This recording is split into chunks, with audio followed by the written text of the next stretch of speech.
Good morning and welcome to Smell the Coffee on this beautiful Monday morning. It was a jam-packed weekend, so much happened, and I can't wait to discuss all of that on today's show. You're of course joined by me, Diana Master. Today I'm going to be flying solo, but nevertheless I do have, like I said earlier, a jam-packed show in store for you today. Starting off, let's talk about Heidi Klum's Halloween party. So yes, most of you know Heidi Klum, when it comes to Halloween, she does not play around. She makes sure to deliver, okay? So Heidi Klum's Halloween 2025 party, it was officially the scariest night of the year, and while everyone in Hollywood and beyond had been showing off their elaborate costumes, there was one party that we were all watching. Heidi Klum has cemented her place as the official queen of spooky season thanks to her wild, weird and wonderful costumes and her annual bash that attracts celebrities across the globe. She had kept fans on their toes all day, dropping snippets of her costume on Instagram in the lead up to her party, despite being one of the last arrivals of the night, and she did not disappoint. Following her notorious worm and peacock costumes in recent years, the Project Runway star took her animal theme to new levels as a bright green and pretty hideous Medusa. She slithered up the carpet with several moving snakes protruding from her intricate headpiece, sticking her vile tongue out at the waiting photographers. Although she warned fans that her costume would be very ugly, this probably isn't what anyone expected. Heidi collaborated with Oscar-nominated makeup artist Mike Marino once again to pull off her costume with a team of more than 35 people working hard to ensure that all eyes were on her. But it's not all about Hollywood or Heidiwood. Even politicians were getting in on the action, including President Donald Trump, who hosted a party at his Florida home. So a lot of people actually showed up. So those are some of the costumes that we were showing you. For example, Ice-T and Coco Austin, they showed up as Chucky, I think, and yeah, Chucky and Jason, if I'm not mistaken. I speak under correction. My favorite one for the night was definitely James Charles. That's James Charles in his costume, holding his head there. So that was basically the weekend. That was Heidi Klum's Halloween bash. People were showing up. That's the scream. People were showing up dressed to the nines. And my favorite thing about Heidi's costume was when she posed for the red carpet, she actually posed with her husband. And you know, she turned him into stone because, you know, that's what Medusa does. She turned him into stone. That's Heidi Klum's husband right there. So now we move on over to talk about the 2025 Jazz Festival. Now, it's safe to say that people weren't really happy about the 2025 Jazz Festival because social media was abuzz, and obviously, it was all for the negative and wrong reasons. So basically, let's take a look at some of the clips from the 2025 Jazz Festival, and then we can read some of the comments online.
1, 2, 1, 2. Everything is great in my ears. Everything is great. Can we proceed? Proceed, girl.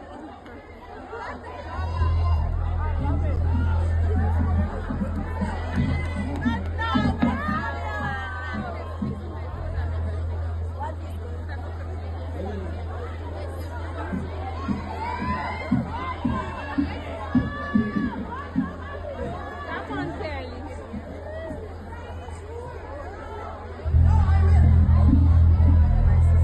Hey, mind the drama. I love the drama. You did not bring me here to play a game. Yeah, boy! My challenge, me. No, hang on. Are we good? Good. I'm good. Are we good? All right, now let's read some of the comments on social media. Somebody said, first of all, she was very late. This is now Kelly Kumalo. She started past 1 a.m. We waited long for her, and then she kept stopping and starting her performance because she clearly didn't rehearse with the band. So basically, those are some of the complaints that people were saying on social media. The comment goes on to even say, she kept blaming the sound, but mind you, it was Jazz Fest, so each artist came with their own band. No other artist had issues with sound. And then this person said, I ended up leaving before she even finished the fourth song. Hot Sticks and the Mozambique band were fire. In fact, all of them were fire. All of them were good.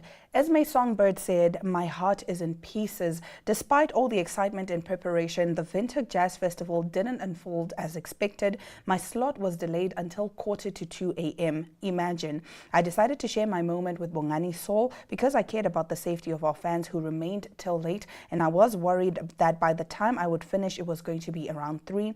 We collaborated and freestyled for the sake of love of what we do. I came to the Windhoek Jazz Festival 2025 with high hopes, but left deeply disappointed. What should have been a celebration of music turned into hours of waiting, confusion, frustration, tears, and disorganization.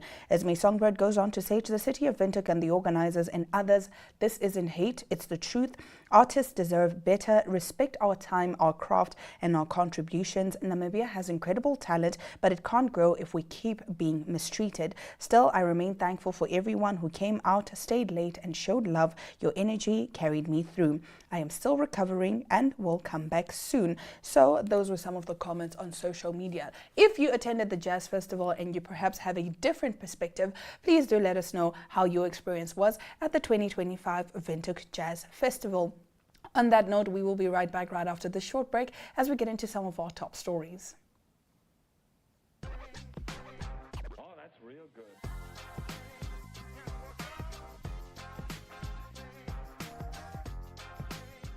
Good day, viewers. Goeiedag mensen. And welcome to Generation C, where we dive into culture, creation, and connection with our school community. I'm Kopeka Shatunya. Ek is Carla Benz. Ek is Anna Smit. My name is Eden Low. I'm Patience. And let's take a closer look at what makes our school so special.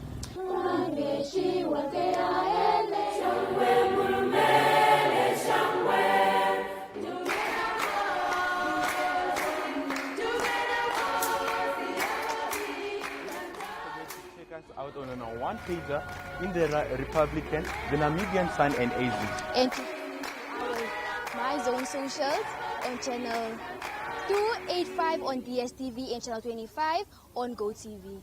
That's a wrap from us today from Rosalia Hambo and that's Bye.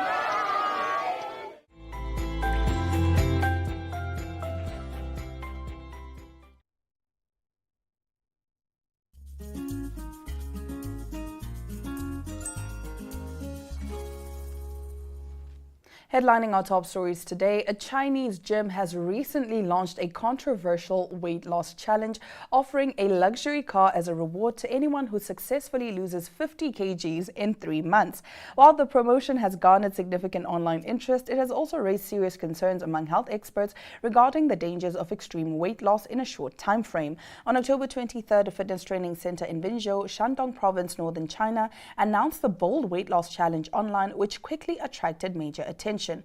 According to the promotional poster, the gym promised a luxury Porsche Panamera as a prize to anyone who can lose 50 kilograms within 3 months. The latest Porsche model from this product line has an official starting price of around 1.1 million yuan or 155,000 US dollars in China. A fitness coach surnamed Wang confirmed to Xiangyang Video that the campaign is legitimate, stating the challenge is real and already underway, and registration will close once we reach 30 participants. So far, around 7 or 8 people have signed up. Wang noted that the registration fee is 10,000 yuan or 1,400 USD, which covers meals and accommodation in a fully enclosed training environment with shared rooms. However, the specific details of the training regimen, dietary plans, and criteria for achieving the weight loss target remain undisclosed.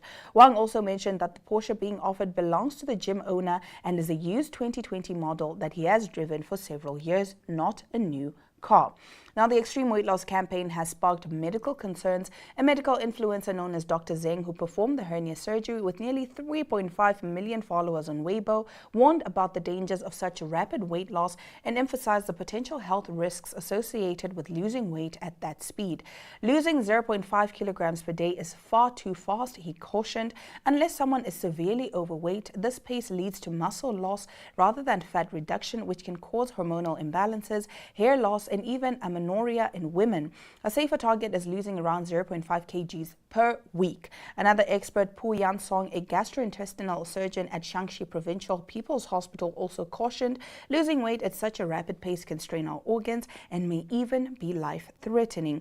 Scientific weight loss should be gradual, allowing the brain, body fat, muscles, and organs to adapt to the new energy balance. The challenge has ignited a storm of online debate among Chinese netizens. One person commented, "If I lose 50 kgs, excuse me, if I lose 50 kgs, I'll only have 5 kgs left. Will I still be alive?" Another wrote, "The point is, no one can actually achieve this. Losing 50 kgs in 3 months, you lose the person, not just the weight." But with a 10,000 yuan registration fee, the organizer could buy a new car while saving the used one. In the end, he makes a fortune. Such a great marketing plan. So yes, let us know what you think. Would you be willing to take on this challenge to walk away with a used 2020 Porsche Panamera? Or is it just too ridiculous? Personally, I think it's ridiculous. I would not be doing that to myself. I'm not trying to lose my life, okay, just to gain a used model. Nah. But anyway, moving over to our next story. The pricey new robot that's a dream for your home, but also a nightmare. Ever dream of a robot to clean your house? Well, here it comes. With a hefty price tag and controversial privacy terms, the robotics and AI company 1X, backed by OpenAI's investment fund, has opened pre-orders this week for its humanoid robot, Neo.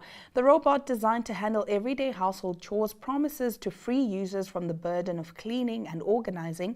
But in exchange for that promise, consumers must agree to let human workers watch what's happening inside their homes. Why?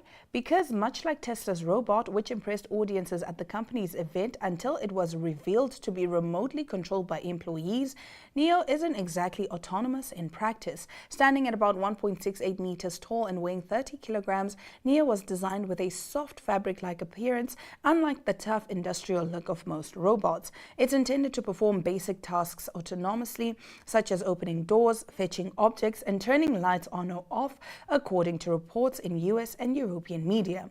However, when it comes to more complex chores like folding laundry or mopping the floor, it still requires human assistance. According to the company, those interested in purchasing it will need to wait a bit longer. The first robot units are expected to be shipped to customers in the US during 2026, followed by Europe and Asia in 2027.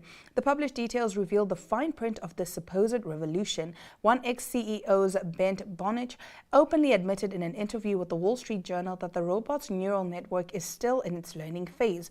Therefore, at launch, more complex tasks will actually be carried out by remote human operators or teleoperators. Anyone who purchases Neo in the initial rollout will have to agree to a contract stipulating that company employees wearing virtual reality headsets will be able to see inside the user's home through the robot's cameras and control it remotely. The official purpose of this setup is to collect real-world training data to improve the robot's artificial intelligence and eventually eventually allow it to perform tasks fully autonomously. The company, for its part, is trying to ease privacy concerns. Owners will receive an app that allows them to define specific time windows during which human operators are permitted to take control of the robot. Additionally, OneX promises to blur the faces of anyone who doesn't wish to appear on video and to let owners define no-go zones in their homes, such as bedrooms and bathrooms, where the robot will not be allowed to enter under remote control. So let us know, viewers, is this something that you would willingly invest in, knowing that this robot has access to your home and, of course, everything that is happening inside your house? I don't know. I'm still a bit on the fence. Do I like the idea of having a robot fold my clothes and do my laundry? Sure. But, you know, what if it just decides a hostile takeover in the middle of the night while I'm sleeping and it kills me? Nah, I think I'm too black for this. I've got too much melanin resistance when it comes to this thing. But nevertheless, that does bring us to the end of our top stories. Do share your thoughts on the stories that I shared today on social media. Let me know what you think. On that note, we do have an exciting interview coming right up.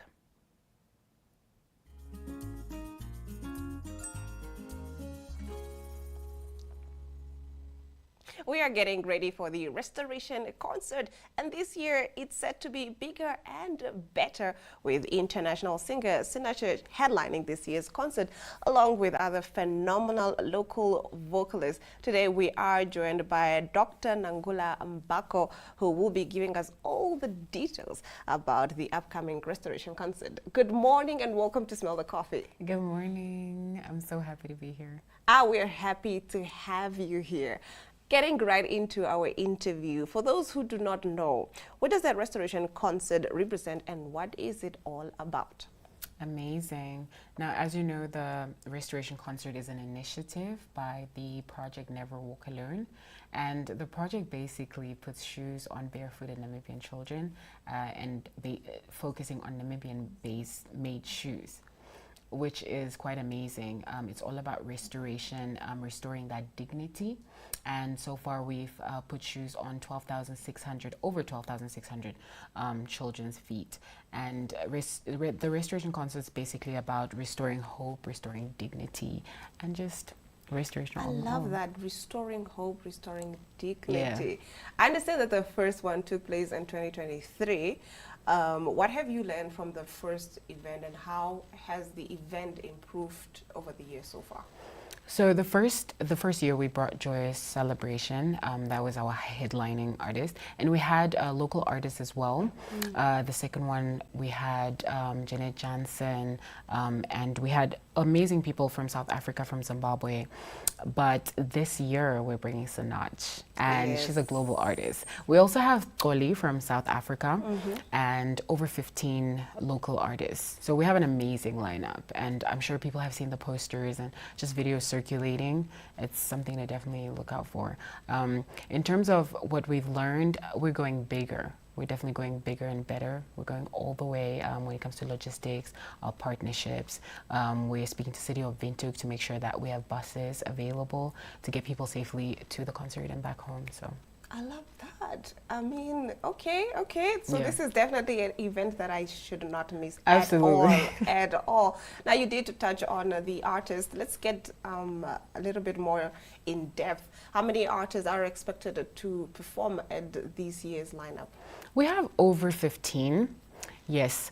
And these are our stars and our locally, our local stars as well. We have Sovita Joshua, we have Manda Gabriel, we have the Sing Out crew, we have Pastor Clive and the New Generation. We have really headliners in our country, and they're going to be ministering. And the beauty about it is diversity. They're so different, the message is different, and we want to bring it to the people and make sure they're being impacted in a very special way. Because we have Udochi, we just have so many people. I'm actually very excited right now. Yeah. And speaking of that, when and where is this taking place? Because I want to get my best outfit ready. So it's on the 22nd of November at the Hagi Geingob Stadium, and it starts at 5 p.m.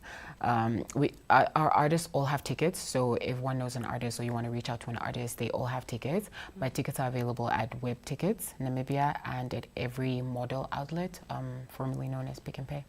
And how much is it going to cost me?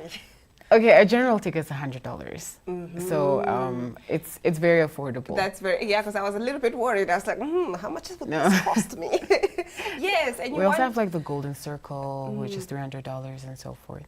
But still, it's generally very affordable. And also it's for a good cause. Absolutely. Now, what is your expectation for this year's event, and how would you convince the public to attend this event? I think you have convinced me enough, but let's talk for the rest. You see, the concert is about restoration, and I'm sure that each person needs somewhat restoration in their lives, whatever that may be or whatever that may look like for them. And being at a place like that where, you know, music is a universal language. It unites people, and there's going to be worship, praise. It's going to be an atmosphere not to miss. So from me to the public, it's you have to get your ticket. I mean, it's a once in a lifetime opportunity, and just to have that walk away that, oh, I found myself at restoration again. My life got transformed, because life is about purpose. And if you don't know your purpose, and if you're not running with fire in your purpose, what's the point? So restoration is really about reigniting that fire. If you're not running with fire in your purpose, what's the point? Yeah. I think that's my word for the day, like honestly speaking. If you are not having that fire, what's the point? What's the point? And I love that this is an annual event. And I can definitely see that you guys put a lot of work into it, organizing it. I know that there were challenges. Absolutely. And will be challenges for an event of this magnitude. What keeps your team going when putting this event together, and what is the preparation process like? I must say we have an amazing team, and there's so much unity and fire within the team. But it's such an honor and a privilege really to be part of such an experience and experiencing it firsthand, just like the logistics and everything. However, I do find that the team, like our glue, is restoration. It starts from restoring those children with Namibian-made shoes to restoring souls and restoring lives. So it's all about seeing that people could find themselves again. People could still run with that fire, that whatever you've gone through, it's going to be okay. It doesn't matter. You're not what you've been through. So that's what keeps us going, that we could see testimonies. And yeah. Speaking of testimonies, what is the legacy that you hope or, you know, are envisioning for the restoration concerts in the long run? Life's changed. You see, life can beat you down. Life is full of challenges, but there's always that getting back up again. I believe that a setback is a setup for a comeback. And when we look at 5 years down the line, we want people to look back, and if they found themselves, like I said earlier, at the restoration concert, they can encourage someone else, because it's a continuous vision and it's not going to end now. We've just started and we're going bigger and better. I love that we're going bigger and better. Absolutely. Thank you so much for your time. I'm definitely going to put on my best dress, my best shoes, and I will see you on the 22nd of November. At 5 p.m. At 5 p.m. Thank you so much. We're definitely extremely grateful for this opportunity, and we're really encouraging people to just come out in numbers. Our aim is 10,000 for restoration. So if you see that hashtag 10,000 for restoration, we're aiming for 10,000 people. So they really need to go out and get their tickets before you see that sold out poster. Thank you. All right, that's all the time that we have for you guys. We will be back tomorrow, same time, same place.